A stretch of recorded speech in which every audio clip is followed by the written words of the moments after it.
मेरे प्रिय आत्मन, मित्रों ने बहुत से प्रश्न पूछे हैं। सबसे पहले एक मित्र ने पूछा है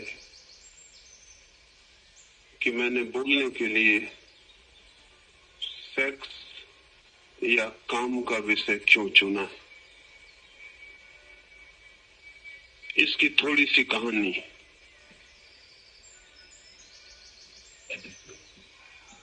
एक बड़ा बाजार है। उस बड़े बाजार को कुछ लोग बंबई कहते हैं।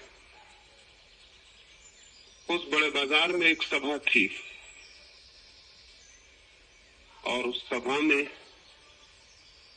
एक पंडित जी कबीर क्या कहते हैं इस संबंध में बोलते थे। उन्होंने कबीर की एक पंक्ति कही और उसका अर्थ समझाया। उन्होंने कहा कि कबीरा खड़ा बाजार में लिए लुकाठी हाथ, जो घर बारे आप न चले हमारे साथ।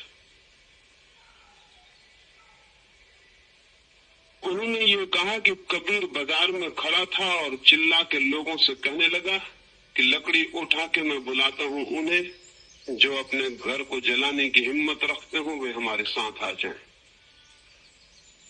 उस सभा में मैंने देखा कि लोग ये बात सुन के बहुत खुश हुए। मुझे बड़ी हैरानी हुई। मुझे हैरानी ये हुई कि वे जो लोग खुश हो रहे थे उनमें से कोई भी अपने घर को जलाने को कभी भी तैयार नहीं था। लेकिन उन्हें प्रसन्न देखकर मैंने समझा कि बेचारा कबीर आज होता तो कितना खुश न होता। जब 300 साल पहले वो था और किसी बाजार में उसने चिल्ला के कहा होगा तो एक भी आदमी खुश नहीं हुआ होगा। आदमी की जात बड़ी अद्भुत है। जो मर जाते हैं उनकी बातें सुन के लोग खुश होते हैं और जो जिंदा होते हैं उन्हें मार डालने की धमकी देते हैं। मैंने सोचा आज कबीर होते इस बम्बई के बड़े बाजार में तो कितने खुश होते कि लोग कितने प्रसन्न हो रहे हैं। कबीर जी क्या कहते हैं इसको सुन के लोग प्रसन्न हो रहे हैं। कबीर जी को सुन के वे कभी भी प्रसन्न नहीं हुए थे। लेकिन लोगों को प्रसन्न देखकर मुझे ऐसा लगा कि जो लोग अपने घर को जलाने के लिए भी हिम्मत रखते हैं और खुश होते हैं, उनसे आज कुछ दिल की बातें कही जाएं। तो मैं भी वो उसी धोखे में आ गया जिसमें कबीर और क्राइस्ट और सारे लोग हमेशा आते रहे। तो मैंने लोगों से सत्य की कुछ बात कहनी चाहिए और सत्य के संबंध में कोई बात कहनी हो तो उन असत्यों को सबसे पहले तोड़ देना जरूरी है जो आदमी ने सत्य समझ रखे हैं, जिन्हें हम सत्य समझते हैं। और जो सत्य नहीं है, जब तक उन्हें न तोड़ दिया जाए तब तक सत्य क्या है उसे जानने की तरफ कोई कदम नहीं उठाया जा सकता है। मुझे कहा गया था उस सभा में कि मैं प्रेम के संबंध में कुछ कहूं और मुझे लगा कि प्रेम के संबंध में तब तक बात समझ में नहीं आ सकती जब तक कि हम काम और सेक्स के संबंध में कुछ गलत धारणाएं लिए हुए बैठे।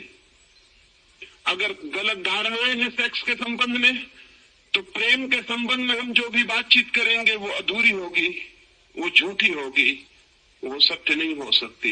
इसलिए उस सभा में मैंने काम और सेक्स के संबंध में कुछ कहा और ये कहा कि काम की ऊर्जा ही रूपांतरित होकर प्रेम की अभिव्यक्ति बनती है। एक आदमी खाद खरीद लाता है गंदी और बदबू से भरी हुई, और अगर अपने घर के पास ढेर लगा ले तो सड़क पर से निकलना मुश्किल हो जाएगा, इतनी दुर्गंध वहां फैलेगी। लेकिन एक दूसरा आदमी उसी खाद को बगीचे में डालता है और फूलों के बीज डालता है। फिर वे बीज बड़े होते हैं, पौधे बनते हैं और फूल आते हैं और फूलों की सुगंध पास पड़ोस के घरों में निमंत्रण बन के पहुंच जाती है। राह से निकलते हुए लोगों को भी वो सुगंध छूती है। वो पौधों को लहराता हुआ संगीत अनुभव होता है। लेकिन शायद ही कभी आपने सोचा हो कि फूलों से जो सुगंध बन के प्रकट हो रहा है वो वही दुर्गंध है जो खाद से प्रकट होती थी। खाद की दुर्गंध बीजों से गुजर के फूलों की सुगंध बन जाती है। दुर्गंध सुगंध बन सकती है। काम प्रेम बन सकता है, लेकिन जो काम के विरोध में हो जाएगा वो उसे प्रेम कैसे बनाएगा? जो काम का शत्रु हो जाएगा वो उसे कैसे रूपांतरित करेगा? इसलिए काम को, सेक्स को समझना जरूरी है, ये मैंने वहां कहा, और उसे रूपांतरित करना जरूरी है। मैंने सोचा था जो लोग सिर हिलाते थे घर जल जाने पर, वे लोग मेरी बातें सुनकर बड़े खुश होंगे, लेकिन मुझसे गलती हो गई।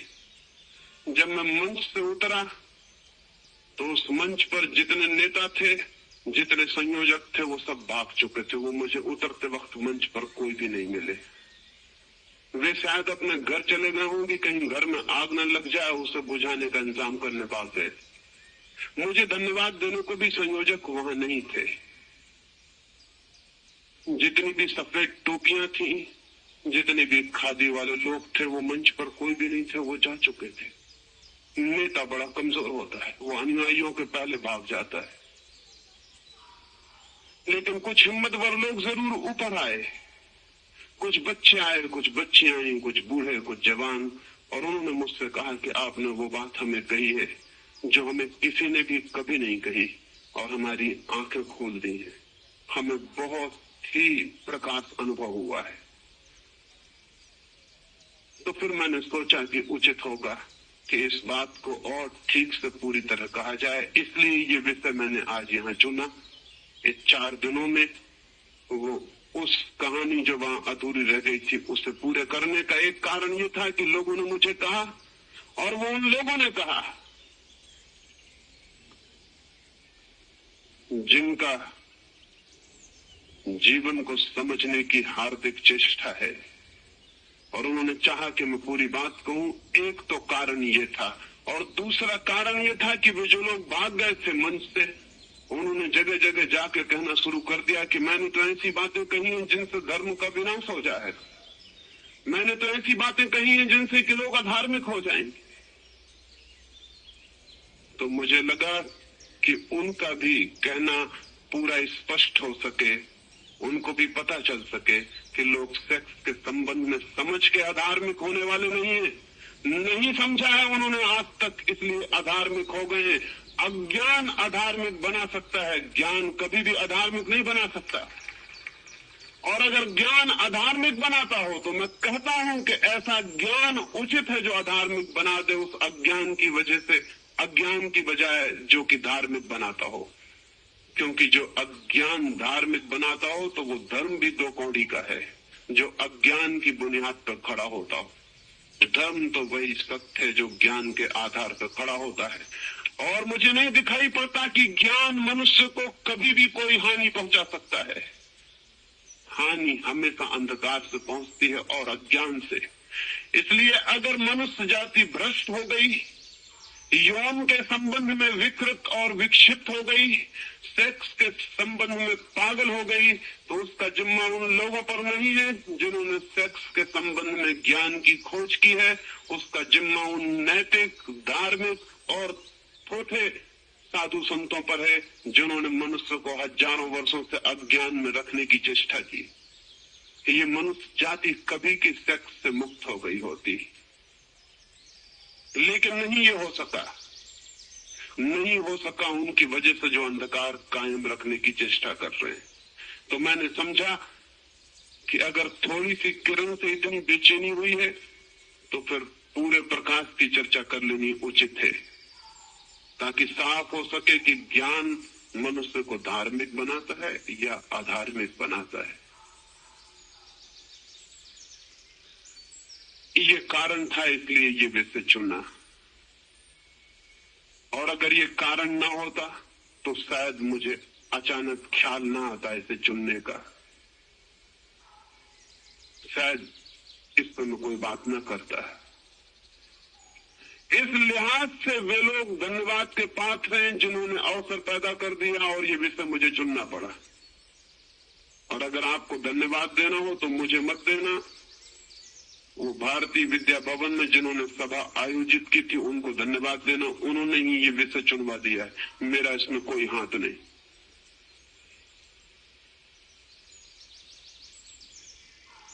एक मित्र ने पूछा है कि मैंने कहा कि काम का रूपांतरण ही प्रेम बनता है। तो उन्होंने पूछा है कि माँ का बेटे के लिए प्रेम, क्या वो भी काम है, वो भी सेक्स है? और भी कुछ लोगों ने इसी तरह के प्रश्न पूछे। इसे थोड़ा समझ लेना उपयोगी होगा। अगर मेरी बात आपने ध्यान से सुनी है तो मैंने कहा कि सेक्स के अनुभव के बड़ी गहराइयां हैं जिन तक आदमी पहुंच भी नहीं पाता है। 3 तल है सेक्स के अनुभव के, वो मैं आपसे कहूं। एक तल तो शरीर का तल है, बिल्कुल फिजियोलॉजिकल। एक आदमी वेश्या के पास जाता है, उससे जो सेक्स का अनुभव होता है वो शरीर से गहरा नहीं हो सकता। वेश्या शरीर बेच सकती है, मन नहीं बेचा जा सकता, और आत्मा के बेचने का तो कोई उपाय नहीं। शरीर मिल सकता है। एक आदमी बलात्कार करता है तो बलात्कार में किसी का मन भी नहीं मिल सकता और किसी की आत्मा भी नहीं। शरीर पर बलात्कार किया जा सकता है, आत्मा पर बलात्कार करने का न कोई उपाय खोजा जा सका है, न खोजा जा सकता है। तो बलात्कार में भी जो अनुभव होगा वो शरीर का होगा।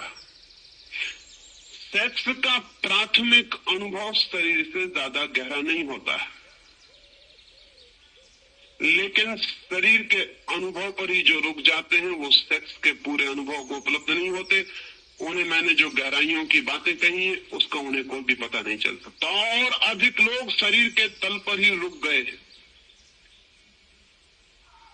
इस संबंध में ये भी जान लेना जरूरी है कि जिन देशों में भी प्रेम के बिना विवाह होता है उस देश में सेक्स शरीर के तल पर ही रुक जाता है, उससे गहरा नहीं जा सकता। विवाह 2 शरीरों का हो सकता है, विवाह 2 आत्माओं का नहीं। 2 आत्माओं का प्रेम हो सकता है। तो अगर प्रेम से विवाह निकलता हो तब तो विवाह एक गहरा अर्थ ले लेता है।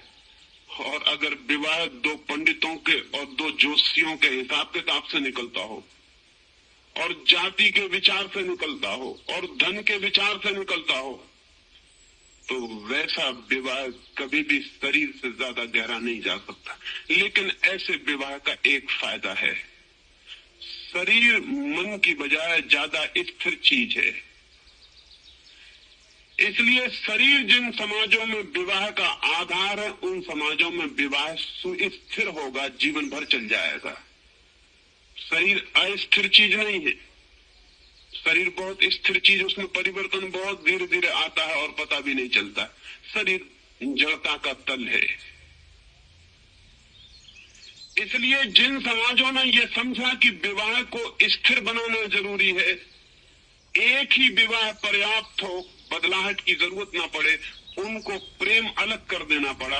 क्योंकि प्रेम होता है मन से और मन चंचल है।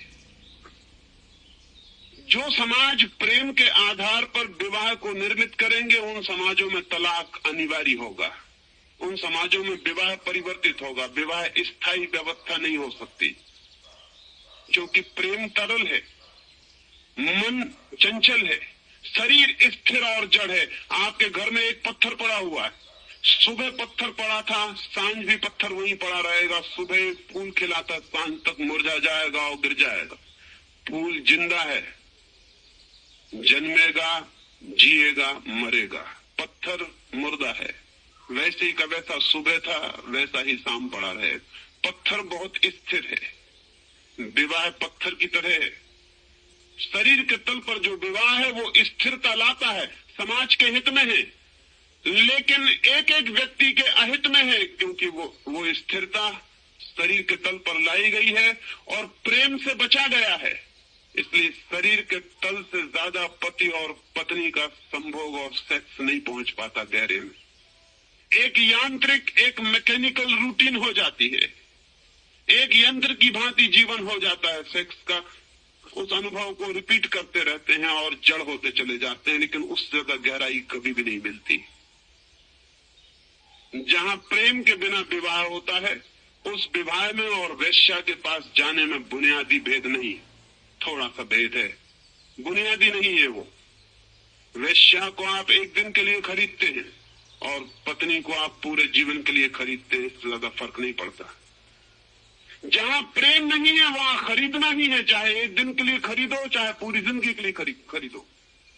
हालांकि साथ रहने से रोज रोज एक तरह का संबंध पैदा हो जाता है, एसोसिएशन से लोग उसी को प्रेम समझ लेते हैं, वो प्रेम नहीं। प्रेम और ही बात है। शरीर के तल पर विवाह है, इसलिए शरीर के तल से गहरा संबंध कभी भी नहीं उत्पन्न हो पाता। ये एक तल है।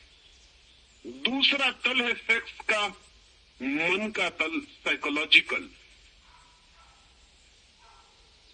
वातस्यायन से लेकर पंडित कोक तक जिन लोगों ने भी इस तरह के शास्त्र लिखे हैं सेक्स के बाबत, वो शरीर के तल से गहरे नहीं जाते। दूसरा तल है मानसिक। जो लोग प्रेम करते हैं और फिर विवाह में बंधते हैं, उनका सेक्स शरीर के तल से थोड़ा गहरा जाता है, वो मन तक जाता है, उसकी गहराई साइकोलॉजिकल है। लेकिन वो भी रोज रोज पुनरुक्त होने से थोड़े दिनों में शरीर के तल पर आ जाता है और यांत्रिक हो जाए।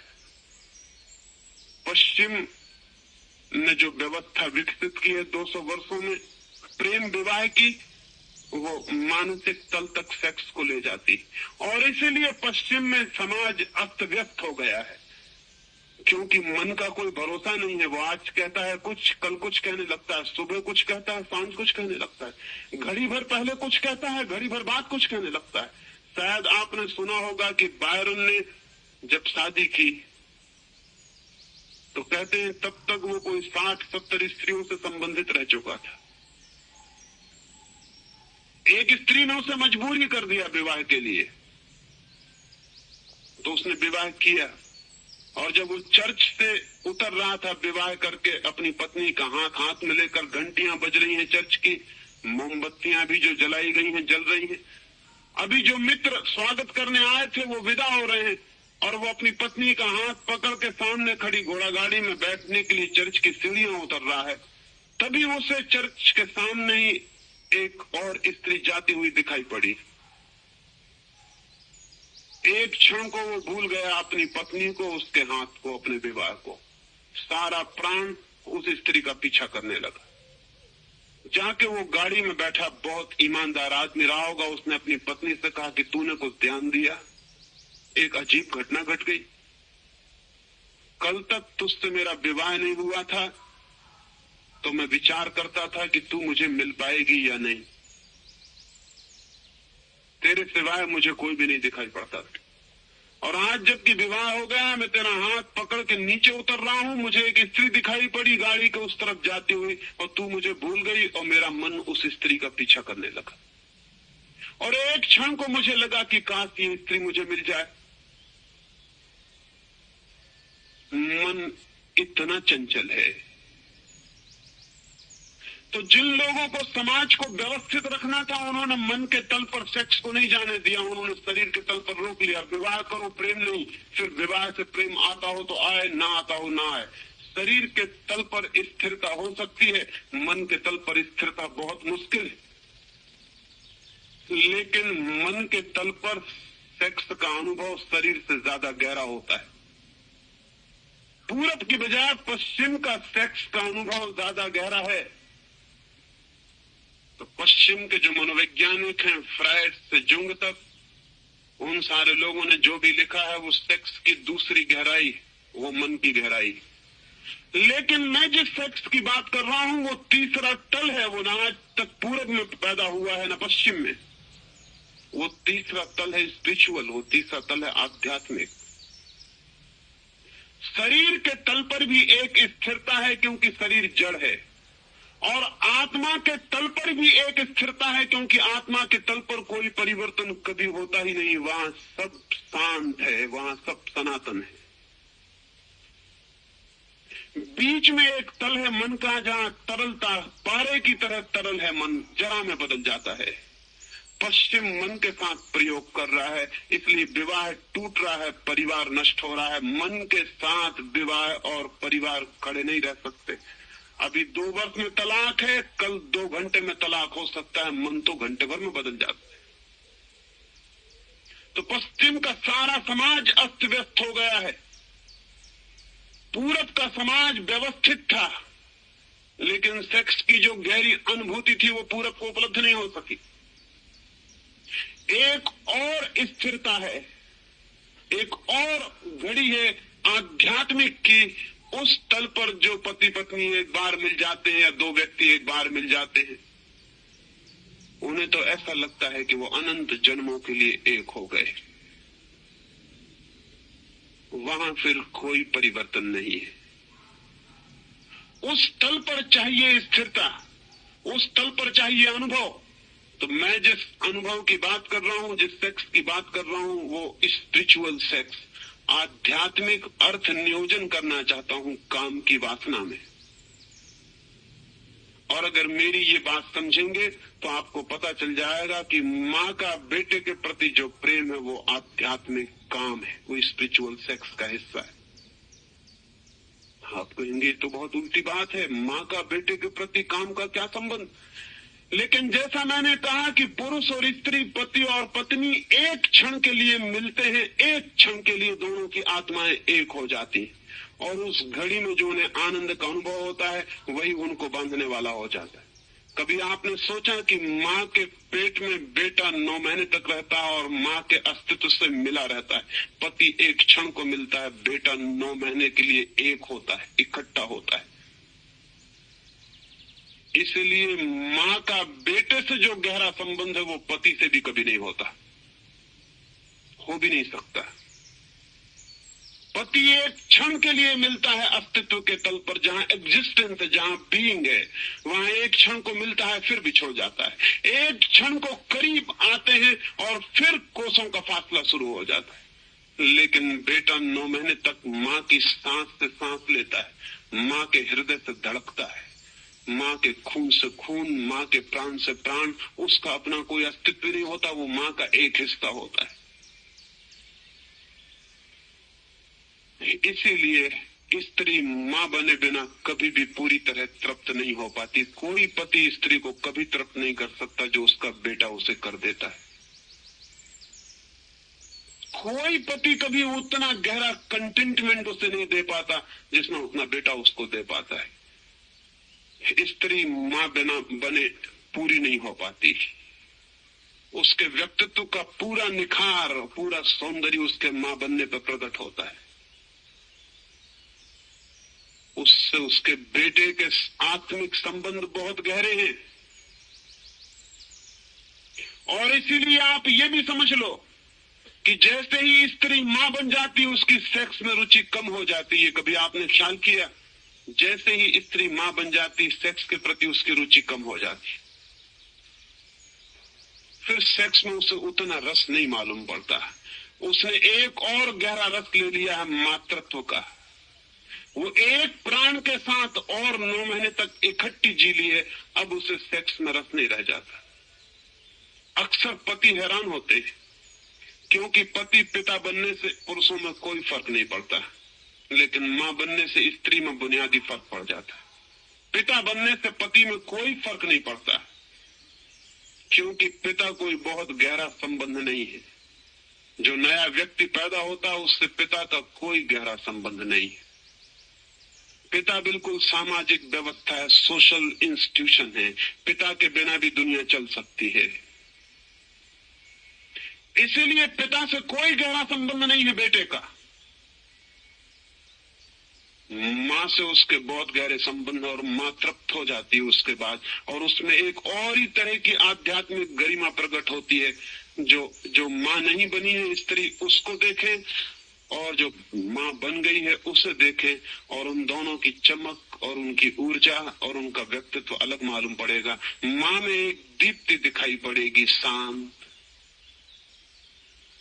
जैसे नदी जब मैदान में आ जाती तब शांत हो जाती है।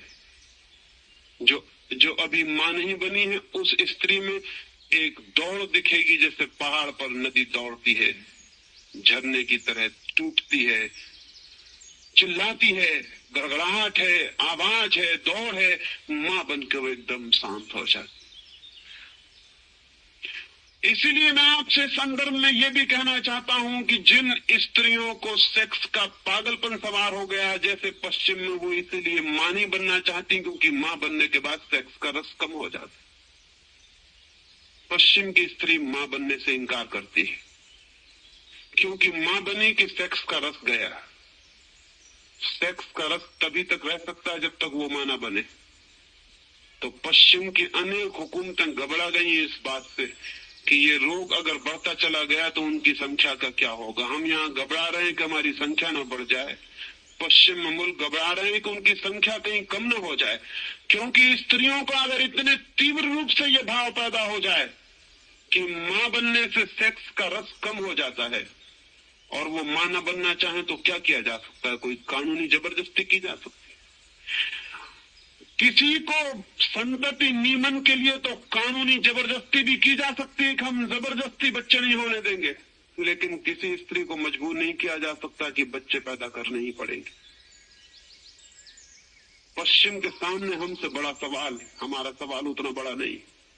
हम संख्या को रोक सकते हैं जबरदस्ती कानूनन, लेकिन संख्या को कानूनन बढ़ाने का कोई भी रास्ता नहीं। किसी व्यक्ति को जबरदस्ती नहीं की जा सकती तुम बच्चे पैदा करो। और आज से 200 साल के भीतर पश्चिम के सामने ये प्रश्न बहुत भारी हो जाएगा, क्योंकि पूरब की संख्या बढ़ती चली जाएगी, वो सारी दुनिया पे छा सकती है और पश्चिम की संख्या क्षीण होती जा सकती है। स्त्री को मां बनने के लिए उन्हें फिर से राजी करना पड़ेगा और उनके कुछ मनोवैज्ञानिकों ने ये सलाह देनी शुरू की है कि बाल विवाह शुरू कर दो, अन्यथा खतरा है। क्योंकि स्त्री होश में आ जाती तो वो मां नहीं बनना चाहती, उसे सेक्स का रस लेने में ज्यादा ठीक मालूम पड़ता है। इसलिए बचपन में शादी कर दो, उसे पता ही नहीं चले वो कब मां बन गई। पूरब में जो बाल विवाह चलता था उसके एक कारणों में ये भी था। स्त्री जितनी युवा हो जाएगी और जितनी समझदार हो जाएगी और सेक्स का जैसे रस लेने लगेगी, वैसे वो मां नहीं बनना चाहेगी। हालांकि उसे कुछ पता नहीं कि मां बनने से क्या मिलेगा, ये तो मां बनने से ही पता चल सकता है, उसके पहले कोई उपाय नहीं। स्त्री तृप्त होने लगती है मां बन के, क्यों? उसने एक आध्यात्मिक तल पर सेक्स का अनुभव कर लिया बच्चे के साथ, और इसलिए मां और बेटे के पास एक आत्मीयता है। मां अपने प्राण दे सकती है बेटे के लिए। मां बेटे के प्राण लेने की कल्पना भी नहीं कर सकती। पत्नी पति के प्राण ले सकती है, लिए हैं अनेक बार, और अगर नहीं भी लेती तो पूरी जिंदगी में प्राण लेने की हालत पैदा कर देती। लेकिन बेटे के लिए कल्पना भी नहीं कर सकती। वो संबंध बहुत गहरा है। और मैं आपसे ये भी कह दूं, जब उससे अपने पति का संबंध भी इतना गहरा हो जाता तो पति भी उसे बेटे की तरह दिखाई पड़ने लगता है, पति की तरह नहीं। यहाँ इतनी स्त्रियां बैठी और इतने पुरुष बैठे, मैं उनसे ये पूछता हूं कि जब उन्होंने अपनी पत्नी को बहुत प्रेम किया है तो क्या उन्होंने इस तरह व्यवहार नहीं किया जैसे छोटा बच्चा अपनी मां के साथ करता है? क्या आपको इस बात का ख्याल है कि पुरुष के हाथ स्त्री के स्तन की तरफ क्यों पहुंच जाते हैं? वो छोटे बच्चे के हाथ हैं जो अपनी मां के स्तन की तरफ जा रहे हैं। जैसे ही पुरुष स्त्री के प्रति गहरे प्रेम से भरता है, उसके हाथ उसके स्तन की तरफ बढ़ते हैं। क्यों? स्तन से क्या संबंध है सेक्स का? स्तन से कोई संबंध नहीं। स्तन से मां और बेटे का संबंध है। बचपन से वो जानता रहा है बेटे का संबंध स्तन से है, और जैसे ही पुरुष गहरे प्रेम से भरता है वो बेटा हो जाता है। और स्त्री का हाथ कहाँ पहुंच जाता है? वो पुरुष के सिर पर पहुंच जाता है, उसके बालों में उंगलियां चली जाती। वो पुराने बेटे की याद है, वो पुराने बेटे का सिर है जिसे उसने सहलाया है। इसलिए अगर ठीक से प्रेम आध्यात्मिक तल तक विकसित हो जाए तो पति आखिर में बेटा हो जाता है, और बेटा हो जाना चाहिए। तो आप समझिए कि हमने तीसरे तल पर सेक्स का अनुभव किया, अध्यात्म के तल पर, स्पिरिचुअलिटी के तल पर। इस तल पर एक संबंध है जिसका हमें कोई पता ही नहीं। पति पत्नी का संबंध उसकी तैयारी है, उसका अंत नहीं है, वो यात्रा की शुरुआत है, पूर्णता नहीं है। इसलिए पति पत्नी सदा कष्ट में रहते हैं, क्योंकि वो यात्रा है, यात्रा सदा कष्ट में होती, मंजिल पे शांति मिलती है। पति पत्नी कभी शांत नहीं हो सकते, वो बीच की यात्रा है। और अधिक लोग यात्रा में ही खत्म हो जाते हैं, मुकाम पे कभी पहुंच ही नहीं पाते। इसलिए पति पत्नी के बीच एक इनर कॉन्फ्लिक्ट 24 घंटे चलती है, 24 घंटे एक कलह चलती, जिससे हम प्रेम करते हैं उसी के साथ 24 घंटे कलह चलती। लेकिन न पति समझता न पत्नी समझती कि कलह का कारण क्या है। पति सोचता है कि शायद दूसरी स्त्री होती तो सब ठीक हो जाता, पत्नी सोचती है कि शायद दूसरा पुरुष होता तो सब ठीक हो जाता, ये जोड़ा गलत हो गया। लेकिन मैं आपसे कहता हूं कि दुनिया भर के जोड़ों का यही अनुभव है, और आपको अगर बदलने का मौका दे दिया जाए तो इतना ही फर्क पड़ेगा। जैसे कि कुछ लोग अर्थी को लेके मरघट जाते हैं, कंधे पर रख के अर्थी को, एक कंधा दुखने लगता है तो उठा के दूसरे कंधे पर रख लेते, थोड़ी देर राहत मिलती है, कंधा बदल गया, थोड़ी देर बाद पता चलता है कि बोझ उतना का ही उतना ही फिर शुरू हो गया। पश्चिम में इतने तलाक हो रहे हैं, उनका अनुभव यह है कि दूसरी स्त्री 10-5 दिन के बाद पहली स्त्री फिर साबित हो जाती है, दूसरा पुरुष 15 दिन के बाद पहला पुरुष फिर साबित हो जाता। इसके कारण गहरे हैं, इसके कारण इस स्त्री और इस पुरुष से संबंधित नहीं है, इसके कारण इस बात से संबंधित है कि स्त्री और पुरुष का, पति और पत्नी का संबंध बीच की यात्रा का संबंध है। वो मुकाम नहीं है, वो अंत नहीं। अंत तो वही होगा जहां स्त्री मां बन जाएगी और पुरुष फिर बेटा हो जाए। तो मैं आपसे कह रहा हूं कि मां और बेटे का संबंध आध्यात्मिक काम का संबंध है, और जिस दिन स्त्री और पुरुष में, पति और पत्नी में भी आध्यात्मिक काम का संबंध उत्पन्न होगा, उस दिन फिर मां बेटे का संबंध स्थापित हो जाएगा। और वो स्थापित हो जाए तो एक तृप्ति, जिसको मैंने कहा कंटेंटमेंट, अनुभव होगा, और उस अनुभव से ब्रह्मचर्य फलित होता है। तो ये मत सोचें कि मां और बेटे के संबंध में कोई काम नहीं है, आध्यात्मिक काम है। अगर हम ठीक से कहें तो आध्यात्मिक काम को ही प्रेम कह सकते हैं, वो प्रेम है। स्पिरिचुअल जैसे ही सेक्स हो जाता है वो प्रेम हो जाता है।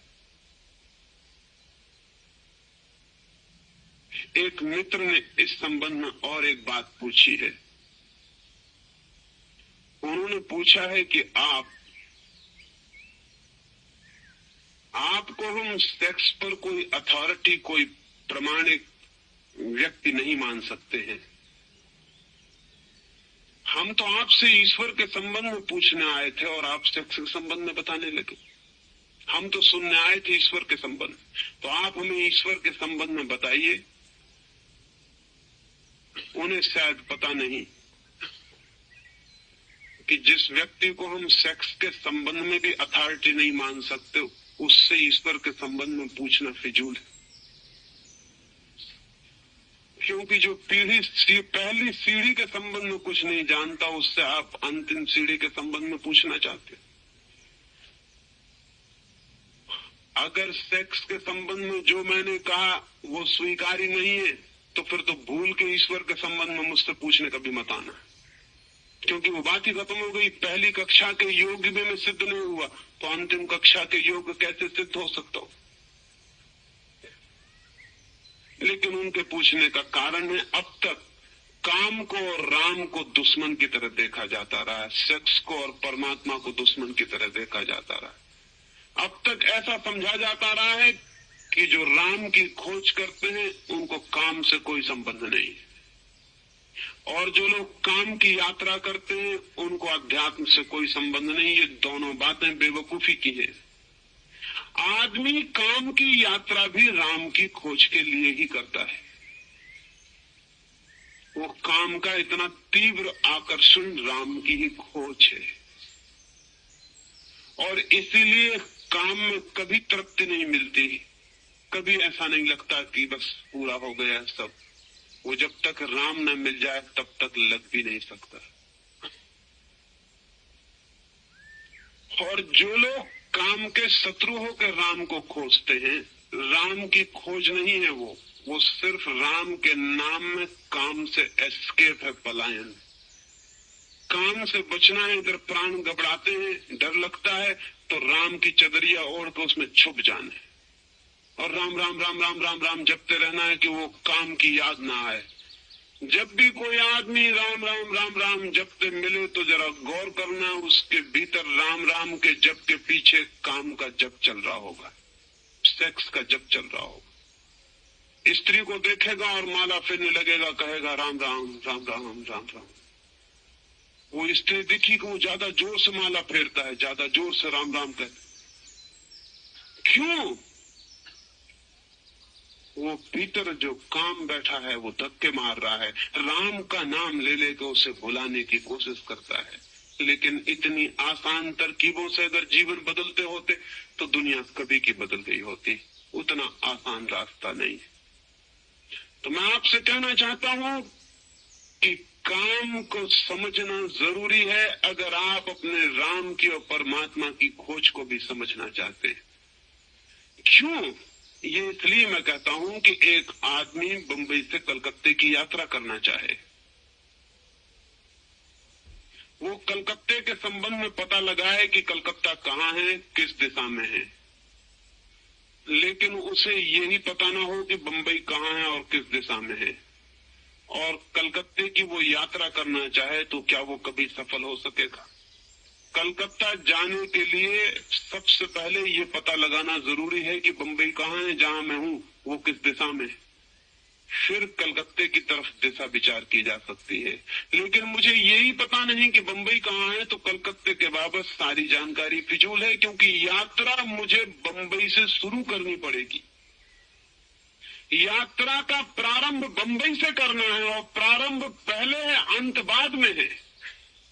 आप कहाँ खड़े हैं? राम की यात्रा करना चाहते हैं वो ठीक, भगवान तक पहुंचना चाहते हैं वो ठीक, लेकिन खड़े कहाँ हैं आप? खड़े तो काम में है, खड़े तो वासना में है, खड़े तो सेक्स में। वो आपका निवास गृह है जहां से आपको कदम उठाने हैं और यात्रा करनी।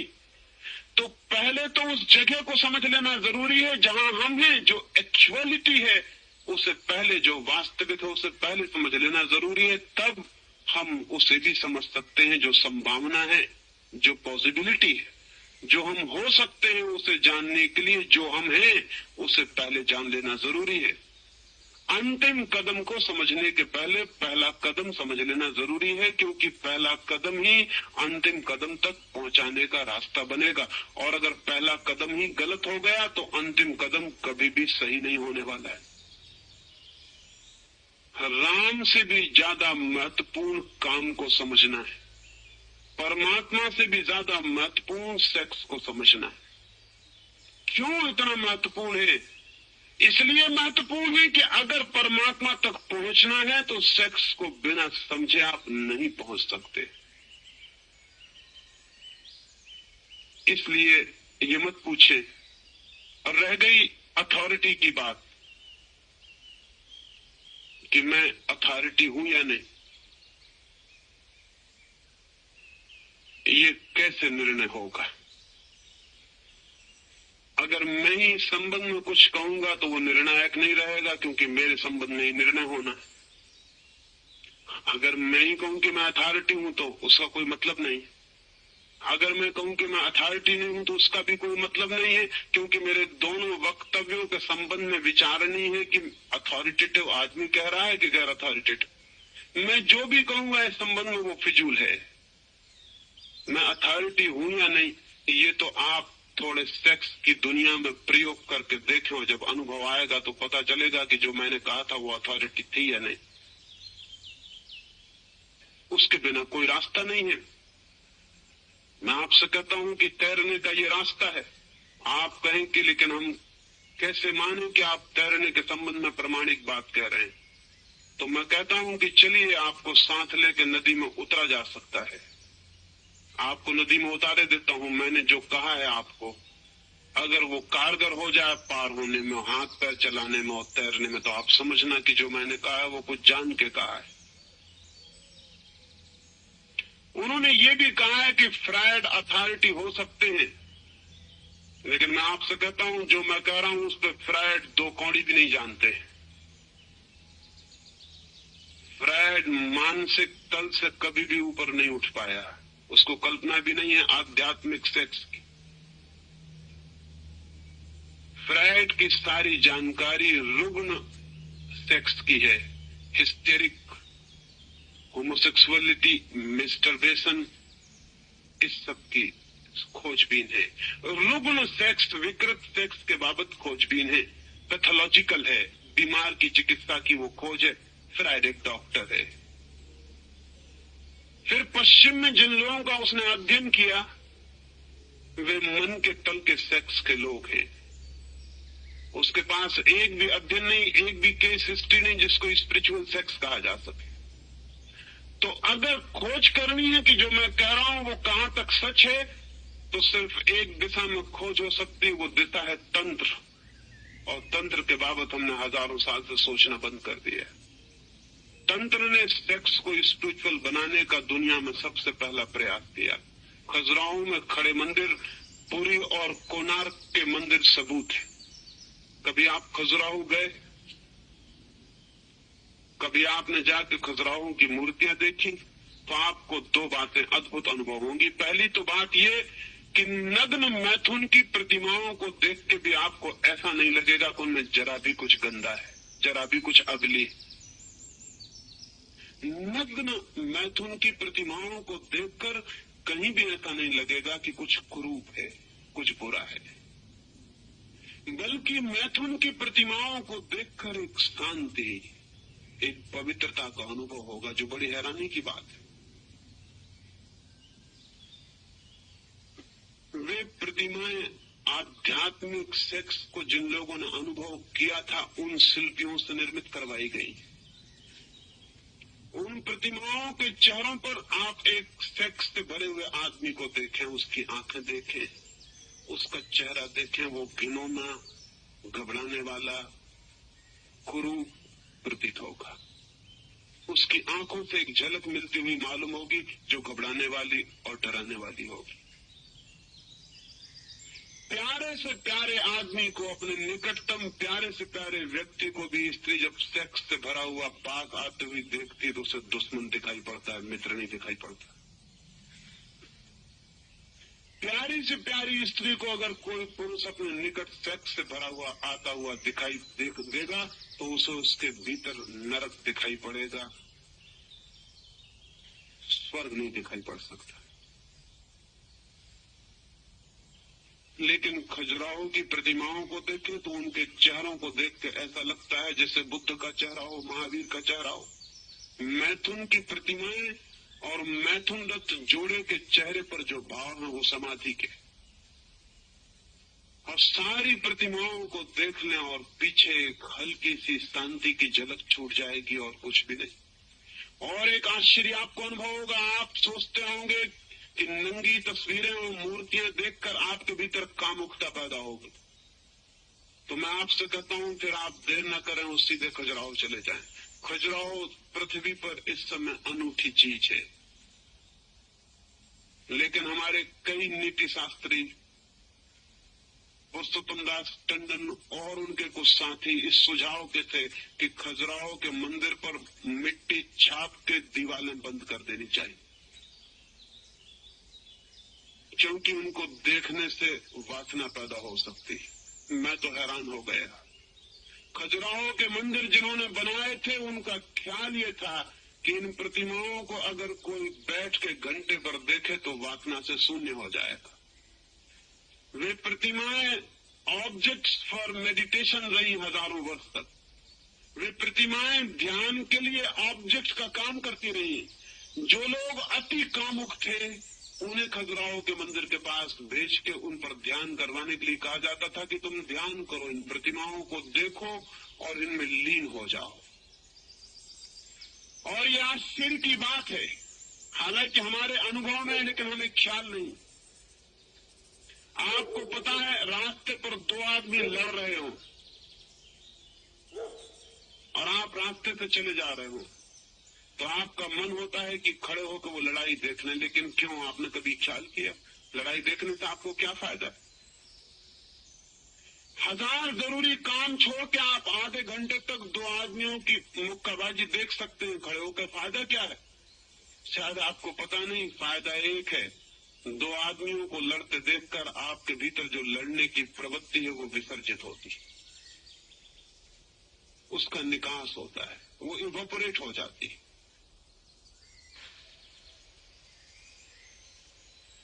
अगर मैथुन की प्रतिमा को कोई घंटे भर तक शांत बैठ के ध्यान मग्न होकर देखे तो उसके भीतर जो मैथुन करने का पागल भाव है वो विलीन हो जाता है। एक मनोवैज्ञानिक के पास एक आदमी को लाया गया था। वो एक दफ्तर में काम करता है और अपने मालिक से, अपने बॉस से बहुत रुष्ट है। मालिक उससे कुछ भी कहता तो उसे बहुत अपमान मालूम होता है और उसके मन में होता है कि निकालूं जूता और इसे मार दूं। लेकिन मालिक को जूता कैसे मारा जा सकता है? हालांकि ऐसे नौकर कम ही होंगे जिनके मन में ये ख्याल ना आता हो कि निकालूं जूता और मार दूं। ऐसा नौकर खोजना मुश्किल है। अगर आप मालिक हैं तो भी आपको पता होगा, और आप अगर नौकर हैं तो भी आपको पता होगा कि नौकर के मन में नौकर होने की भारी पीड़ा है और मन होता है कि इसका बदला ले लूं। लेकिन नौकर अगर बदला ले सकता तो नौकर होता क्यों? तो वो बेचारा मजबूर है और दबाए चला जाता है, दबाए चला जाता है। फिर तो हालत उसकी ऐसी रुग्ण हो गई कि उसे ये डर पैदा हो गया कि किसी दिन आवेश में मैं जूता मार ही ना दूं, तो वो जूता घर ही छोड़ जाता है। लेकिन दफ्तर में उसे जूते की दिन भर याद आती है, और जब भी मालिक दिखाई पड़ता है वो पैर टटोल कर देखता है कि जूता, लेकिन जूता तो वो घर छोड़ाया और खुश होता है कि अच्छा हुआ मैं छोड़ाया, किसी दिन आवेश के क्षण में निकल आए, जूता तो मुश्किल हो गई। लेकिन घर जूता छोड़ाने से जूते से मुक्ति नहीं होती। जूता उसका पीछा करने लगा। वो कागज पर कुछ भी बनाता है तो जूता बन जाता है। वो रजिस्टर पर कुछ ऐसे ही लिख रहा है और पाता है कि जूते ने आकार लेना शुरू कर दिया, उसके प्राणों में जूता गिरने लगा है। वो बहुत घबरा गया है और उसे ऐसा डर लगने लगा है धीरे धीरे कि मैं किसी भी दिन हमला कर सकता हूँ। तो उसने अपने घर आके कहा कि अब मुझे नौकरी पे जाना ठीक नहीं, मैं छुट्टी लेना चाहता हूँ, क्योंकि अब हालत ऐसी हो गई कि मैं दूसरे का जूता निकाल के भी मार सकता हूँ। अब अपने जूते का जरूरत नहीं रह गई। मेरे हाथ दूसरे लोगों के पैरों की तरफ भी बढ़ने की कोशिश करते। तो घर के लोगों ने समझा कि वो पागल होता है, उसे एक मनोवैज्ञानिक के पास ले गया। उस मनोवैज्ञानिक ने कहा कि इसकी बीमारी बड़ी नहीं, छोटी सी है, इसके मालिक की तस्वीर घर में लगा लो और इससे कहो कि रोज सुबह 5 जूते धार्मिक भाव से मारा करे। 5 जूते मारे तब दफ्तर जाए, बिल्कुल रिलीजियसली। ऐसा नहीं कि किसी दिन चूक जाए, जैसे लोग ध्यान जप करते हैं, बिल्कुल वक्त पर 5 जूते मारे, दफ्तर से लौट के 5 जूते मारे। वो आदमी पहले तो बोला कि क्या पागलपन की बात है, लेकिन भीतर उसे खुशी मालूम हुई। वो हैरान हुआ, उसने कहा लेकिन मुझे भीतर खुशी मालूम हो रही। तस्वीर टांग ली गई और रोज 5 जूते मार के दफ्तर गया। पहले दिन ही जब वो 5 जूते मार के दफ्तर गया तो उसे एक बड़ा अद्भुत अनुभव हुआ। मालिक के प्रति उसने दफ्तर में उतना क्रोध अनुभव नहीं किया, और 15 दिन के भीतर तो मालिक के प्रति अत्यंत विनयशील हो गया। मालिक को भी हैरानी हुई, उसे तो कुछ पता नहीं कि भीतर क्या चल रहा है। उसने उसको पूछा कि तुम आजकल बहुत आज्ञाकारी, बहुत विनम्र, बहुत ही हम्बल हो गए हो, बात क्या है? उसने कहा वो मत पूछिए, नहीं तो सब गड़बड़ हो जाए।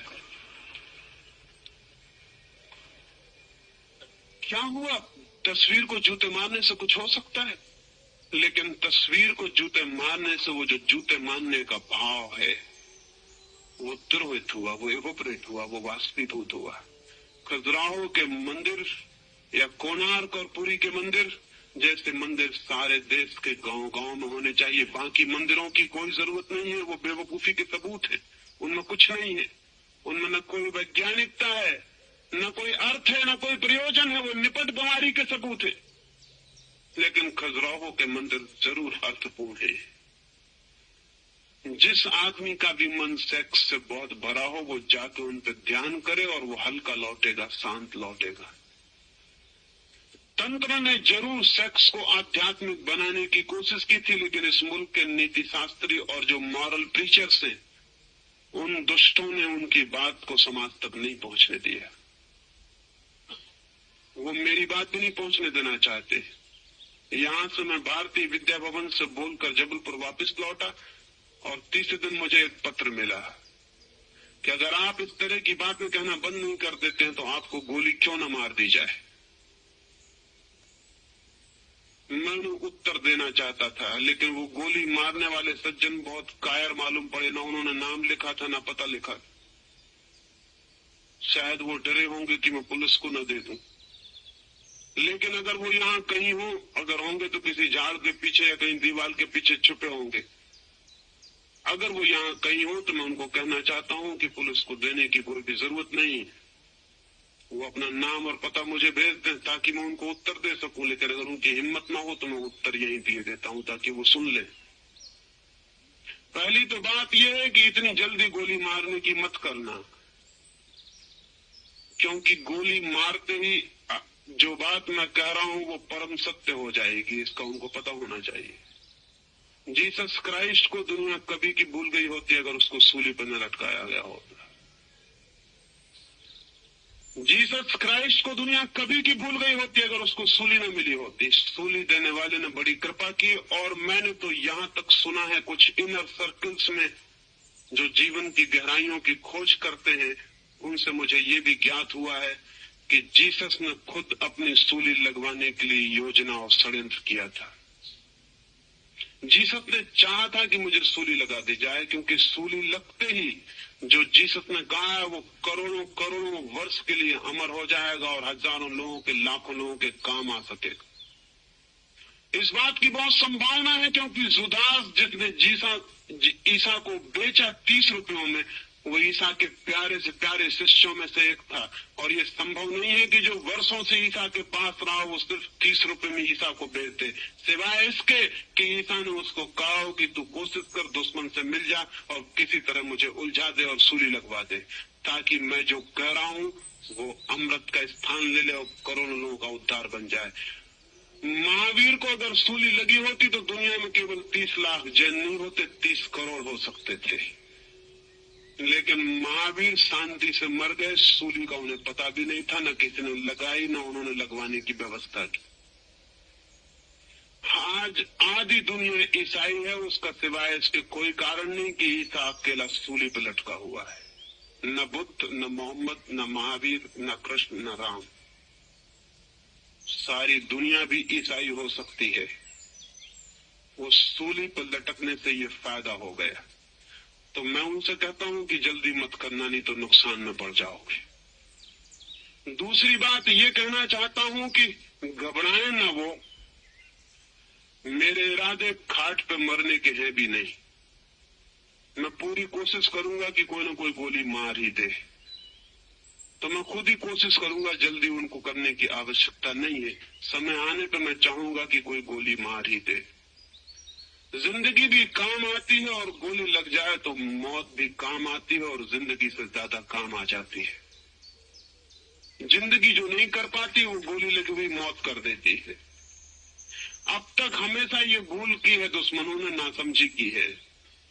सुकरात को जिन्होंने सूली पर लटका दिया, जिन्होंने जहर पिला दिया, मंसूर को जिन्होंने सूली पर लटका दिया, और अभी गोंडसे ने गांधी को गोली मार दी। गोंडसे को पता नहीं कि गांधी के भक्त और गांधी के अनुयायी गांधी को इतने दूर तक स्मरण कराने में कभी भी सफल नहीं हो सकते थे जितना अकेले गोंडसे ने कर दिया। और अगर गांधी ने मरते वक्त जब उन्हें गोली लगी और हाथ जोड़ के गोंडसे को नमस्कार किया होगा तो बड़ा अर्थपूर्ण था वो नमस्कार। वो अर्थपूर्ण था कि मेरा अंतिम शिष्य सामने आ गया, अब जो मुझे आखिर और हमेशा के लिए अमर कर किए दे रहा है। भगवान ने आदमी भेज दिया जिसकी जरूरत थी। जिंदगी का ड्रामा, वो जो जिंदगी की कहानी है वो बहुत उलझी हुई है, वो इतनी आसान नहीं है। खाट पे मरने वाले हमेशा के लिए मर जाते हैं, गोली खा के मरने वालों का मरना बहुत मुश्किल हो जाता है। सुकरात से किसी ने पूछा, उसके मित्रों ने, कि अब तुम्हारे जहर दे दिया जाएगा और तुम मर जाओगे तो हम तुम्हारे गाड़ने की कैसी व्यवस्था करें, जलाएं, कब्र बनाएं, क्या करें? सुकरात ने कहा, पागलो, तुम्हें पता नहीं है कि तुम मुझे नहीं गाड़ सकोगे। तुम जब सब मिट जाओगे तब भी मैं जिंदा रहूंगा। मैंने मरने की तरकीब जो चुनी है वो हमेशा जिंदा रहने वाली। तो वो मित्र अगर कहीं हो तो उनको पता होना चाहिए, जल्दी ना करें, जल्दी में नुकसान हो जाएगा उनका, मेरा कुछ होने वाला नहीं है, क्योंकि जिसको गोली लग सकती है वो मैं नहीं हूं, और जो गोली लगने के बाद भी पीछे बच जाता है वही हूं। तो वो जल्दी ना करें। और दूसरी बात ये कि वो घबराएं भी ना। मैं हर तरह की कोशिश करूंगा कि खाट पे न मर सकूं। वो मरना बड़ा गड़बड़ है, वो बेकार ही मर जाना है, वो निरर्थक मर जाना है। मर जाने की भी सार्थकता चाहिए। और तीसरी बात ये कि वो दस्तखत करने से न घबराएं, न पता लिखने से घबराएं, क्योंकि अगर मुझे लगे कि कोई आदमी मारने को तैयार हो गया है तो वो जहां मुझे बुलाएगा मैं चुपचाप बिना किसी को खबर किए वहां आने को हमेशा तैयार हूं, ताकि उस पर पीछे कोई मुसीबत ना आए। लेकिन ये पागलपन सूझते हैं। इस तरह के धार्मिक, और जिस बेचारे ने लिखा है उसने यही सोच के लिखा है कि वो धर्म की रक्षा कर रहा है।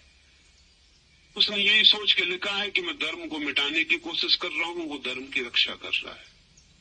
उसकी नीयत में कहीं कोई खराबी नहीं है। उसके भाव बड़े अच्छे, बड़े धार्मिक हैं। ऐसे धार्मिक लोग तो दुनिया को दिक्कत में डालते रहे। उनकी नीयत बड़ी अच्छी, लेकिन बुद्धि मूढ़ता की। तो हजारों साल से तथाकथित नैतिक लोगों ने जीवन के सत्यों को पूरा पूरा प्रकट होने में बाधा डाली है, उसे प्रकट नहीं होने दिया। नहीं प्रकट होने के कारण एक अज्ञान व्यापक हो गया, और उस अज्ञानी अंधेरी रात में हम टटोल रहे हैं, भटक रहे हैं, गिर रहे हैं। और वे मॉरल टीचर्स, वे नीति शास्त्र के उपदेशक हमारे इस अंधकार के बीच में मंच बना के उपदेश देने का काम करते रहते हैं। ये भी सच है कि जिस दिन हम अच्छे लोग हो जाएंगे, जिस दिन हमारे जीवन में सत्य की किरण आएगी, समाधि की कोई झलक आएगी, जिस दिन हमारा सामान्य जीवन भी परमात्मा जीवन में रूपांतरित होने लगेगा, उस दिन उपदेशक व्यर्थ हो जाएंगे, उनकी कोई जगह नहीं रह जाने वाली। उपदेशक तभी तक सार्थक है जब तक लोग अंधेरे में भटकते हैं। गांव में चिकित्सक की तभी तक जरूरत है जब तक लोग बीमार पड़ते हैं।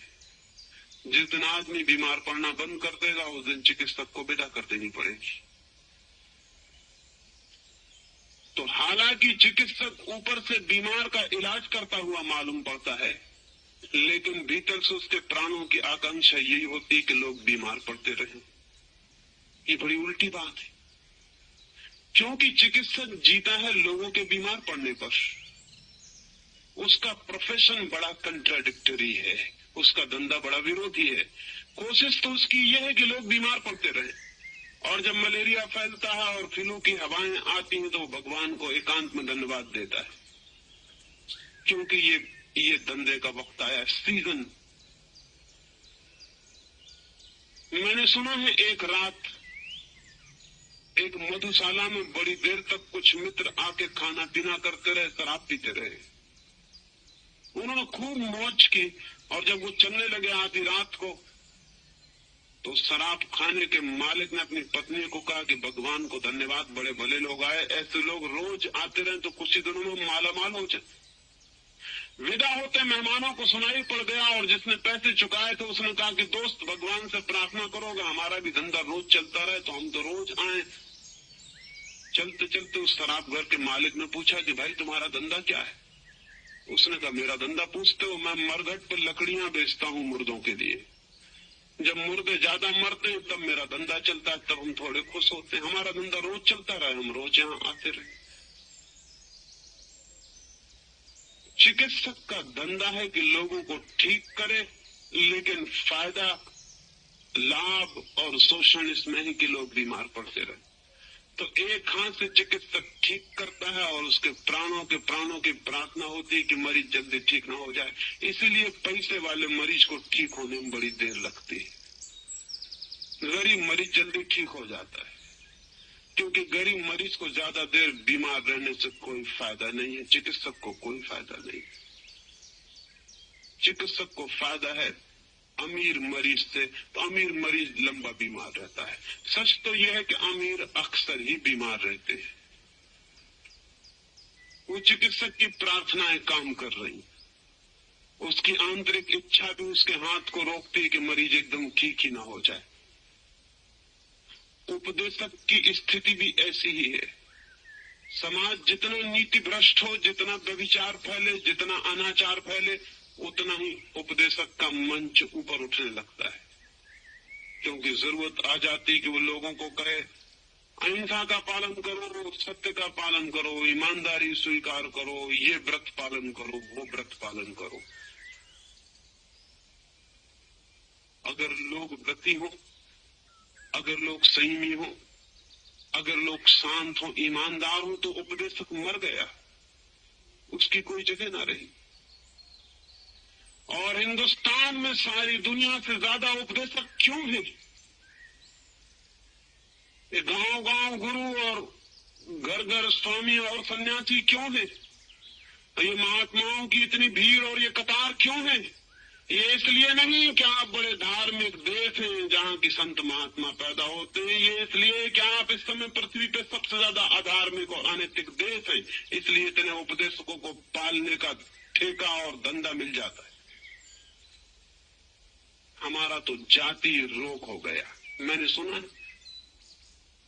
कि अमेरिका में किसी ने एक लेख लिखा हुआ था, किसी मित्र ने वो लेख मेरे पास भेज दिया, उसमें एक कमी थी, उन्होंने मेरी सलाह चाहिए। किसी ने लेख लिखा था, वहां मजाक का कोई लेख था, उसने लिखा था कि हर आदमी और हर जाति का लक्षण शराब पिला के पता लगाया जा सकता है कि बेसिक कैरेक्टर क्या है। तो उसने लिखा था कि अगर डच आदमी को शराब पिला दी जाए तो वो एकदम से खाने पर टूट पड़ता है, फिर वो किचन के बाहर ही नहीं निकलता, फिर वो एकदम खाने की मेज से उठता ही नहीं, बस शराब पी के वो 2-2, 3-3 घंटे खाने में लग जाता।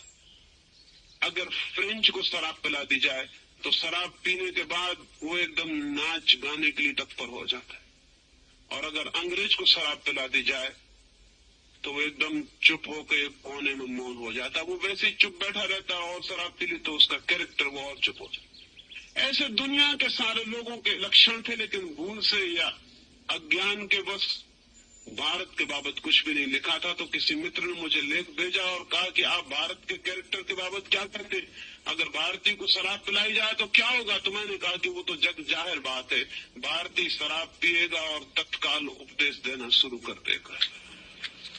वो उसकी कैरेक्टरिस्टिक, वो उनका जातीय गुण।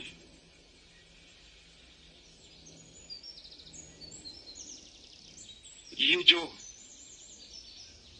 जो उपदेशों का समाज, साधु संतों और महात्माओं की लंबी कतार है, ये रोग के लक्षण है, ये अनीति के लक्षण है।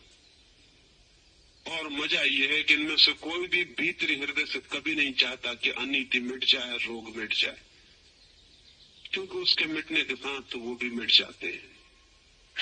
प्राणों की पुकार यही होती है कि रोग बना रहे और बढ़ता चला जाए, और उस रोग को बढ़ाने के लिए जो सबसे सुगम उपाय है वो यह है कि जीवन के संबंध में सर्वांगीण ज्ञान उत्पन्न न हो सके, और जीवन के जो सबसे ज्यादा गहरे केंद्र हैं, जिनके अज्ञान के कारण अनीति और व्यभिचार और भ्रष्टाचार फैलता है, उन केंद्रों को आदमी कभी भी न जान सके, क्योंकि उन केंद्रों को जान लेने के बाद मनुष्य के जीवन से अनीति तत्काल विदा हो सकती है। और मैं आपसे कहना चाहता हूं कि सेक्स मनुष्य की अनीति का सर्वाधिक केंद्र है। मनुष्य के व्यभिचार का, मनुष्य की विकृति का सबसे मौलिक, सबसे आधारभूत केंद्र वहां है, और इसलिए धर्मगुरु उसकी बिल्कुल बात नहीं करना चाहते। एक मित्र ने मुझे खबर भिजवाई है कि कोई संत महात्मा सेक्स की बात नहीं करता। और आपने सेक्स की बात की तो हमारे मन में आपका आदर बहुत कम हो गया है। मैंने उनसे कहा इसमें कुछ गलती नहीं हुई, पहले आदर था उसमें गलती थी, इसमें क्या गलती हुई? मेरे प्रति आदर होने की जरूरत क्या है? मुझे आदर देने का प्रयोजन क्या है? मैंने कब मांगा है कि मुझे आदर दें? देते थे तो आपकी गलती थी, नहीं देते हैं आपकी कृपा है। मैं महात्मा नहीं रहा। मैंने कभी चाहा होता कि मैं महात्मा हूं तो मुझे बड़ी पीड़ा होती है। मैं कहता क्षमा करना, भूल से ये बातें मैंने कह दी। मैं महात्मा था नहीं, मैं महात्मा हूं नहीं, मैं महात्मा होना चाहता नहीं। जहां इतने बड़े जगत में इतने लोग दीनहीन है, वहां एक आदमी महात्मा होना चाहे, उससे ज्यादा निम्न प्रवृत्ति और स्वार्थ से भरा हुआ आदमी नहीं। जहां इतने दीनहीन जन है, जहां इतनी हीन आत्माओं का विस्तार है, वहां महात्मा होने की कल्पना और विचार ही पाप है। महान मनुष्यता मैं चाहता हूं, महान मनुष्य मैं चाहता हूं। महात्मा होने की मेरे मन में कोई भी इच्छा और आकांक्षा नहीं। महात्माओं के दिन विदा हो जाने चाहिए। महात्माओं की कोई जरूरत नहीं, महान मनुष्य की जरूरत है, महान मनुष्यता की जरूरत है। ग्रेट मैन नहीं, ग्रेटर ह्यूमैनिटी, ग्रेट ह्यूमैनिटी। बड़े आदमी बहुत हो चुके, उनसे क्या फायदा हुआ? अब बड़े आदमियों की जरूरत नहीं, बड़ी आदमियत की जरूरत है। तो मुझे बहुत अच्छा लगा कि कम से कम एक आदमी का इल्यूजन तो टूटा, एक आदमी तो डिसइल्यूजन हुआ। एक आदमी को तो ये पता चल गया कि यह आदमी महात्मा नहीं। एक आदमी का भ्रम टूट गया, ये भी बड़ी बात है। वो शायद सोचे होंगे कि इस भांति कह के वो शायद मुझे प्रलोभन दे रहे हैं कि मुझे महात्मा और महर्षि बनाया जा सकता है अगर मैं इस तरह की बातें न करूं। आज तक महर्षियों और महात्माओं को इसी तरह बनाया गया है, और इसलिए उन कमजोर लोगों ने इस तरह की बातें नहीं की जिनसे महात्मापन छिन सकता था। अपने महात्मापन के बचा रखने के लिए उस प्रलोभन में जीवन का कितना अहित हो सकता है, इसका उन्होंने कोई भी ख्याल नहीं किया। मुझे चिंता नहीं, मुझे विचार भी नहीं है, मुझे ख्याल भी नहीं, और मुझे घबराहट ही होती जब कोई मुझे महात्मा मानना चाहे। और आज की दुनिया में महात्मा बन जाना और महर्षि बन जाना इतना आसान है जिसका कोई हिसाब नहीं। हमेशा आसान रहा है, हमेशा आसान रहा है। वो सवाल नहीं है। सवाल ये है कि महान मनुष्य कैसे पैदा हो, उसके लिए हम क्या कर सकते हैं, क्या सोच सकते हैं, क्या खोज कर सकते हैं। और मुझे लगता है कि मैंने बुनियादी इस सवाल पर जो बातें आपसे कही हैं, वो आपके जीवन में एक दिशा तोड़ने में सहयोगी हो सकती है। उनसे एक मार्ग प्रकट हो सकता है और क्रमशः आपकी वासना का रूपांतरण आत्मा की दिशा में हो सकता है। अभी हम वासना है, आत्मा नहीं। कल हम आत्मा भी हो सकते हैं, लेकिन वो होंगे कैसे? इसी वासना के सर्वांग रूपांतरण से, इसी शक्ति को निरंतर ऊपर से ऊपर ले जाने से। जैसा मैंने कल आपको कहा, उस संबंध में भी बहुत से प्रश्न हैं, उसके संबंध में एक बात कहूंगा। मैंने आपको कहा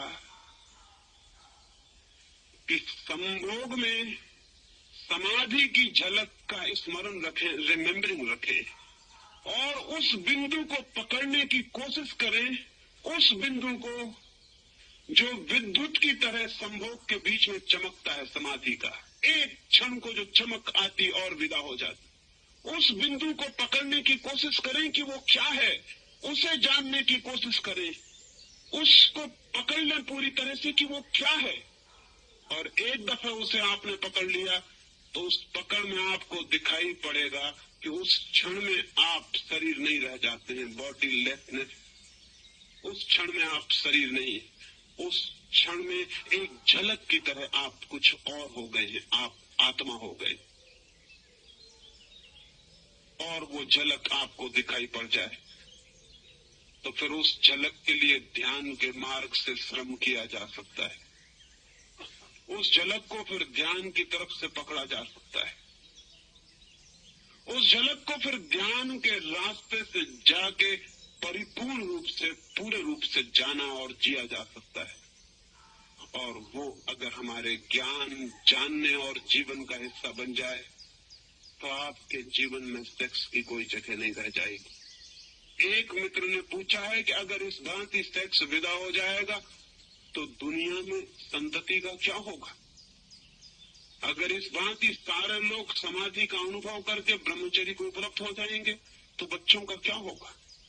जरूर इस भांति के बच्चे पैदा नहीं होंगे जिस भांति आज पैदा होते हैं। ये ढंग कुत्ते, बिल्लियों और इल्लियों का तो ठीक है, आदमियों का ठीक नहीं।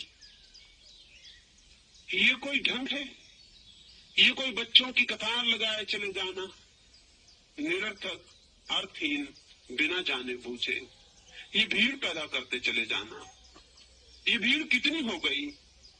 ये भीड़ इतनी हो गई है कि वैज्ञानिक कहते हैं कि अगर 100 वर्ष तक इसी भांति बच्चे पैदा होते रहे और कोई रुकावट नहीं लगाई जा सकती, तो जमीन पर टहनी हिलाने के लिए भी जगह नहीं बचेगी। हमेशा आप सभा में ही खड़े हुए मालूम होंगे, जहां जाएंगे वहीं सभा मालूम होगी। सभा करना बहुत मुश्किल हो जाएगा। तो टहनी हिलाने की जगह नहीं रह जाने वाली 100 साल के भीतर अगर यही स्थिति रही। वो मित्र ठीक पूछते हैं कि अगर इतना ब्रह्मचर्य उपलब्ध होगा तो बच्चे कैसे पैदा होंगे? उनसे भी मैं एक और बात कहना चाहता हूँ, वो भी अर्थ की है और आपके ख्याल में आ जानी चाहिए। ब्रह्मचर्य से भी बच्चे पैदा हो सकते हैं, लेकिन ब्रह्मचर्य से बच्चों के पैदा करने का सारा प्रयोजन और अर्थ बदल जाता है।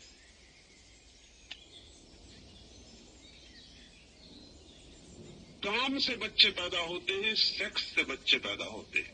सेक्स से बच्चे पैदा होना, बच्चे पैदा करने के लिए कोई सेक्स में नहीं जाता है। बच्चे पैदा होना आकस्मिक है, एक्सीडेंटल। सेक्स में आप जाते हैं किसी और कारण से, बीच में बच्चे आ जाते हैं। बच्चों के लिए आप कभी सेक्स में नहीं जाते। बिना बुलाए मेहमान हैं बच्चे, और इसीलिए बच्चों के प्रति आपके मन में वो प्रेम नहीं हो सकता जो बिना बुलाए मेहमानों के प्रति कब होता है। घर में कोई आ जाए अतिथि बिना बुलाए, तो जो हालत घर में हो जाती है, बिस्तर भी लगाते हैं उसको सुलाने के लिए, खाना भी खिलाते हैं उसको खिलाने के लिए, आओ भगत भी करते हैं, हाथ भी जोड़ते हैं, लेकिन पता होगा आपको कि बिना बुलाए मेहमान के साथ क्या घर की हालत हो जाती। ये सब ऊपर ऊपर होता है, भीतर कुछ भी नहीं। और पूरे वक्त यही इच्छा होती है कि कब आप विदा हों, कब आप जाएं। बिना बुलाए बच्चों के साथ भी दुर्व्यवहार होगा, सद्व्यवहार नहीं हो सकता, क्योंकि उन्हें हमने कभी चाहा न था, कभी हमारे प्राणों की वो आकांक्षा न थी। हम तो किसी और ही तरफ गए थे, वो बाई प्रोडक्ट है, प्रोडक्ट नहीं। आज के बच्चे प्रोडक्ट नहीं है, बाई प्रोडक्ट है। वो उत्पत्ति नहीं है। वो उत्पत्ति के साथ जैसे गेहूं के साथ भूसा पैदा हो जाता है, वैसी हालत। आपका विचार, आपकी कामना दूसरी थी, बच्चे बिल्कुल आकस्मिक है। और इसीलिए सारी दुनिया में हमेशा से ये कोशिश चली, वातशायन से लेकर आज तक ये कोशिश चली कि सेक्स को बच्चों से किसी तरह मुक्त कर लिया जाए। उसी से बर्थ कंट्रोल विकसित हुआ, संतति नियमन विकसित हुआ, कृत्रिम साधन विकसित हुए कि हम बच्चों से भी बच जाएं और सेक्स को भी भोग लें। बच्चों से बचने की चेष्टा हजारों साल से चल रही है, और आयुर्वेद के ग्रंथों में दवाइयों का उल्लेख है जिनको लेने से बच्चे नहीं होंगे, गर्भधारण नहीं होगा। आयुर्वेद के 3-4-5 हजार साल पुराने ग्रंथ इसका विचार करते हैं, और अभी आज का आधुनिकतम स्वास्थ्य का मिनिस्टर भी इसी की बात करता है। क्यों आदमी ने ये इजाद करने की चेष्टा? क्योंकि बच्चे बड़े उपद्रव का कारण हो गए। वो बीच में आते हैं, जिम्मेदारियां ले आते हैं, और भी एक खतरा, बच्चों के आते से ही स्त्री परिवर्तित हो जाती, पुरुष भी बच्चे नहीं चाहता, नहीं होते हैं तो चाहता है। इस कारण नहीं कि बच्चों से प्रेम है, बल्कि अपनी संपत्ति से प्रेम है। कल मालिक कौन होगा? बच्चों से प्रेम नहीं है। बाप जब चाहता है कि बच्चा हो जाए, घर में लड़का नहीं है, तो आप ये मत सोचना कि लड़के के लिए बड़े उनके प्राण आतुर हो रहे हैं। नहीं, आतुरता ये हो रही कि मैं रुपए कमा कमा के मरा जा रहा हूं, न मालूम कौन कब्जा कर लेगा। एक हकदार मेरे खून का उसके बचाने के लिए होना चाहिए। बच्चों के लिए कोई कभी नहीं चाहता कि बच्चे आ जाएं। बच्चों से हम बचने की कोशिश करते रहे, लेकिन बच्चे पैदा होते चले गए। हमने संभोग किया और बच्चे बीच में आ गए, वो उसके साथ जुड़ा हुआ संबंध था।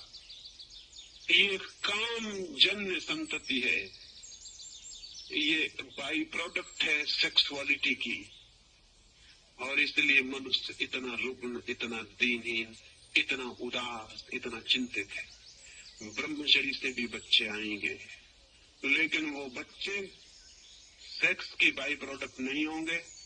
उन बच्चों के लिए सेक्स एक व्हीकल होगा, उन बच्चों को लाने के लिए सेक्स एक माध्यम होगा, सेक्स से कोई संबंध नहीं होगा। जैसे एक आदमी बैलगाड़ी में बैठ के कहीं गया, उसे बैलगाड़ी से कोई मतलब, वो हवाई जहाज में बैठ के गया, उसे हवाई जहाज से कोई मतलब।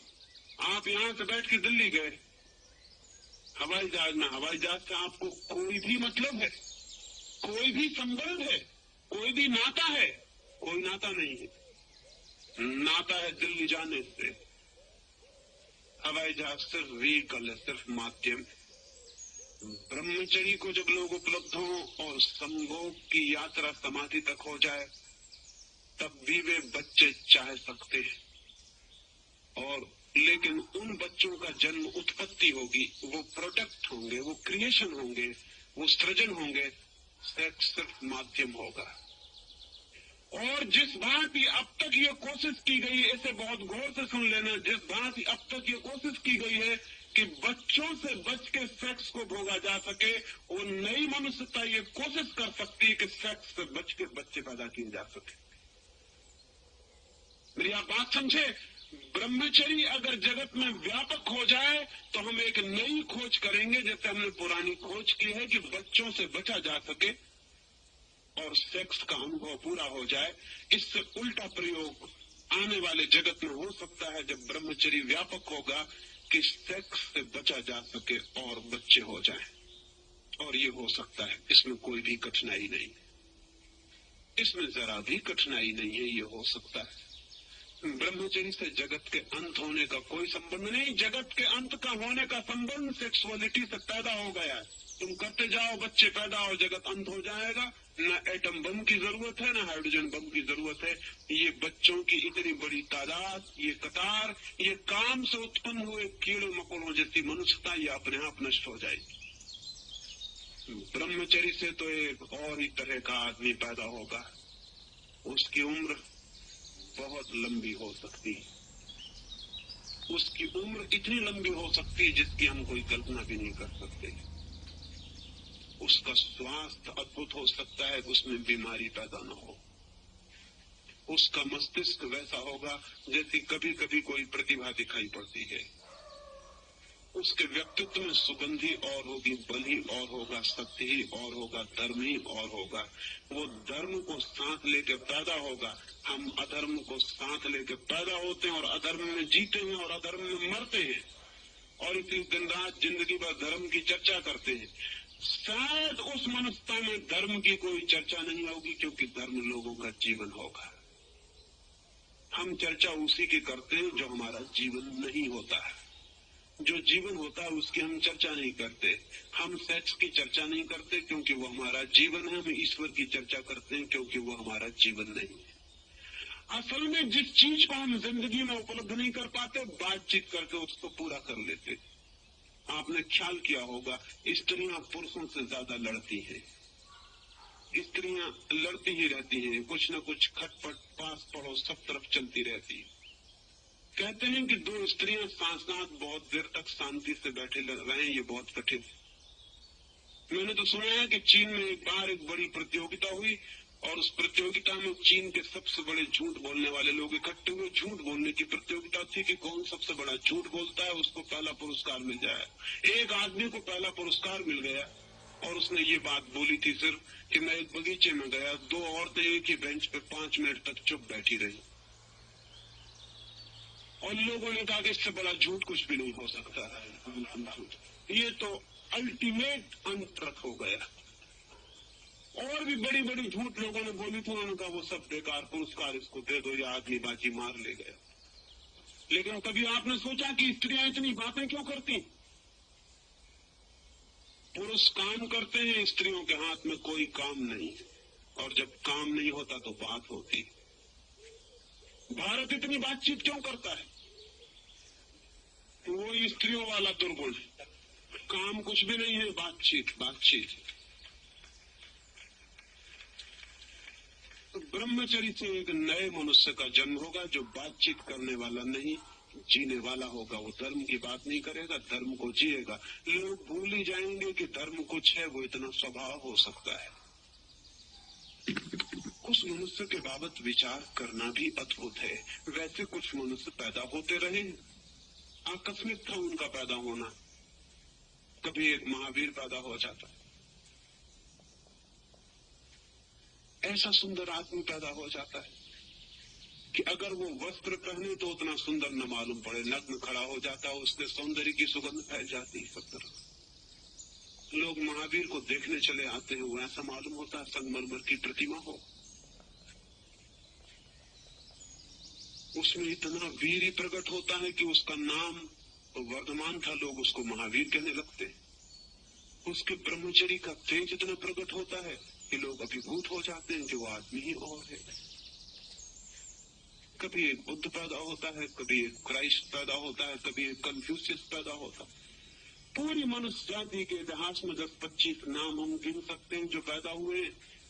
जिस दिन दुनिया में ब्रह्मचर्य से बच्चे आएंगे, और ये सब भी सुनना आपको अजीब लगेगा कि ब्रह्मचर्य से बच्चे, मैं एक नए ही कंसेप्ट की बात कर रहा हूँ। ब्रह्मचर्य से जिस दिन बच्चे आएंगे, उस दिन सारे जगत के लोग ऐसे होंगे, ऐसे सुंदर, ऐसे शक्तिशाली, ऐसे मेधावी, ऐसे विचारशील। फिर कितनी देर होगी उन लोगों को कि वो परमात्मा को न जाने। वे परमात्मा को इसी भांति जानेंगे जिस तरह हम रात को सोते हैं। लेकिन जो आदमी को नींद नहीं आती, उससे अगर कोई कहे कि मैं सिर्फ तकिए पे सिर रखता हूँ और सो जाता हूँ, तो वो आदमी कहेगा ये बिल्कुल गलत झूठ बात है। मैं तो बहुत करवट बदलता हूँ, उठता हूँ, बैठता हूँ, माला फेरता हूँ, गाय भैंस गिनता हूँ, लेकिन कुछ नहीं, नींद आती नहीं। आप झूठ कहते हैं। ऐसा कैसे हो सकता है कि तकिए पे सिर रखा और नींद आ जाए? तकिए पे सिर रखा और नींद आ जाती है? आप सरासर झूठ बोलते हैं, क्योंकि मैंने तो बहुत प्रयोग करके देख लिया, नींद तो कभी नहीं आती, रात रात गुजर जाती। अमेरिका में न्यूयॉर्क जैसे नगरों में 30 से लेकर 40% लोग नींद की दवाएं लेकर सो रहे हैं। और अमेरिकी मनोवैज्ञानिक कहता है कि 100 वर्ष के भीतर न्यूयॉर्क जैसे नगर में एक भी आदमी सहज रूप से नहीं सो सकेगा, दवा लेनी ही पड़ेगी। तो ये हो सकता है कि न्यूयॉर्क में 100 साल बाद होगा, 200 साल बाद हिंदुस्तान में होगा, क्योंकि हिंदुस्तान के नेता इस बात के पीछे पड़े हैं कि हम उनका मुकाबला करके रहेंगे, हम उनसे पीछे नहीं रह सकते। वो कहते हैं कि हम उनसे पीछे नहीं रह सकते, उनकी सब बीमारियों में हम मुकाबला करते रहेंगे। तो ये हो सकता है कि 500 साल बाद सारी दुनिया के लोग नींद की दवा लेकर ही सोए, और बच्चा जब पहले दफा पैदा हो माँ के पेट से, तो वो दूध न मांगे, वो कहे ट्रैंक्विलाइजर। 9 महीने सो नहीं पाया, तुम्हारे पेट में ट्रैंक्विलाइजर कहाँ? तो 500 साल बाद उन लोगों को ये विश्वास दिलाना कठिन होगा कि आज से 500 साल पहले सारी मनुष्यता आंख बंद करती थी और सो जाती थी। वो कहेंगे इम्पॉसिबल, असंभव है ये बात, ये नहीं हो सकता। कैसे हो सकती है ये बात? मैं आपसे कहता हूँ, उस ब्रह्मचर्य से जो जीवन उपजेगा, उसको ये विश्वास करना कठिन हो जाएगा कि लोग चोर थे, लोग बेईमान थे, लोग हत्यारे थे, लोग आत्महत्याएं कर लेते थे, लोग जहर खाते थे, लोग शराब पीते थे, लोग छुरे भोंकते थे, लोग युद्ध करते थे। ये उनको विश्वास करना मुश्किल होगा कि ये कैसे हो सकता है। काम से अब तक उत्पत्ति हुई है, और वो भी उस काम से जो फिजियोलॉजिकल से ज्यादा नहीं। एक आध्यात्मिक काम का जन्म हो सकता है और एक नए जीवन का प्रारंभ हो सकता है। उस नए जीवन के प्रारंभ के लिए थोड़ी सी बात इन 4 दिनों में मैंने आपसे कही है। मेरी बातों को इतने प्रेम और इतनी शांति से, और ऐसी बातों को जिन्हें प्रेम और शांति से सुनना बहुत मुश्किल गया होगा, बड़ी कठिनाई मालूम पड़ी होगी। एक मित्र तो मेरे पास आया और कहने लगे कि मैं डर रहा था कि कहीं 10-20 आदमी खड़े होकर ये न कहने लगे कि बंद करिए, ये बात नहीं होनी चाहिए। मैंने कहा इतने हिम्मतवर आदमी भी होते तो भी ठीक था। इतने हिम्मतवर आदमी भी कहाँ है कि किसी को कहना कि बंद करिए ये बात। अगर इतने ही हिम्मतवर आदमी इस मुल्क में होते तो बेवकूफों की कतार जो कुछ भी कह रही है मुल्क में, वो कभी की बंद हो गई होती, लेकिन वो बंद नहीं हो पा रही। मैंने कहा मैं तो प्रतीक्षा करता हूँ कि कभी कोई बात और आदमी खड़े हो कहेगा कि बंद कर दो ये बात, उससे कुछ बात करने का मजा होगा। तो ऐसी बातों को जिनसे कि मित्र डरे हुए थे कि कहीं कोई खड़े होकर न कहते आप इतने प्रेम से सुनते रहे, आप बड़े भले आदमी हैं, और जितना आपका ऋण मानू उतना कम है। अंत में यही कामना करता हूं परमात्मा से कि प्रत्येक व्यक्ति के भीतर जो काम है वो राम के मंदिर तक पहुंचाने की सीढ़ी बन सके। बहुत बहुत धन्यवाद। और अंत में सबके भीतर बैठे हुए परमात्मा को प्रणाम करता हूं। मेरे प्रणाम से